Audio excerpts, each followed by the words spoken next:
When the Affordable Care Act went into effect, it dictated the kinds of insurance policies that could be offered to individuals.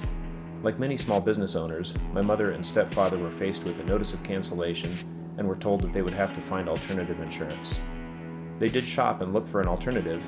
However, the cheapest policies showed roughly a 400% premium increase, offered reduced coverage, and increased deductibles over their old plan.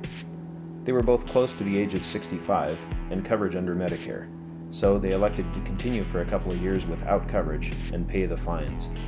Unfortunately, during this time, my stepfather suffered a massive stroke, which resulted in full paralysis on his left side. He was transported by ambulance and life flight to a hospital where he spent several days in the ICU.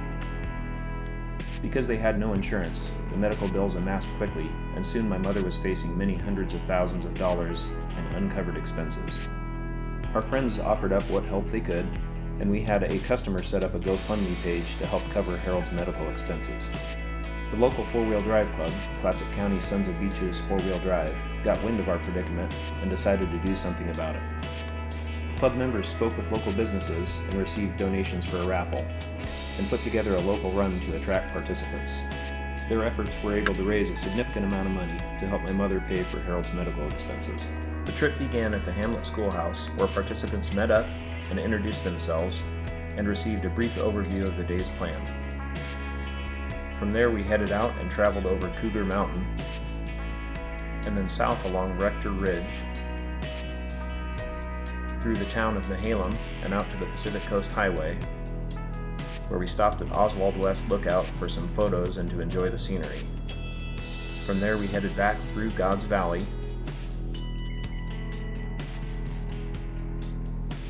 and then stopped at a local rock quarry where participants enjoyed the hill climbs and other obstacles at the quarry.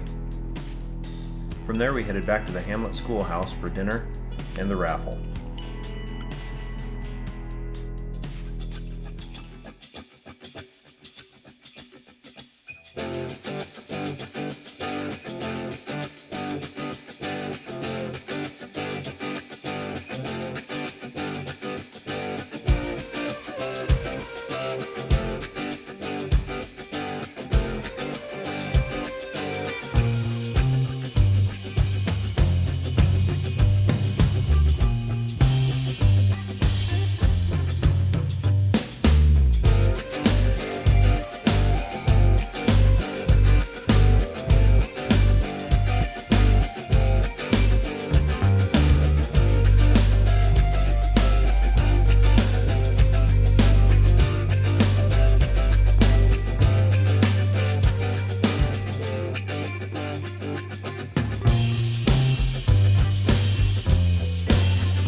Do it again.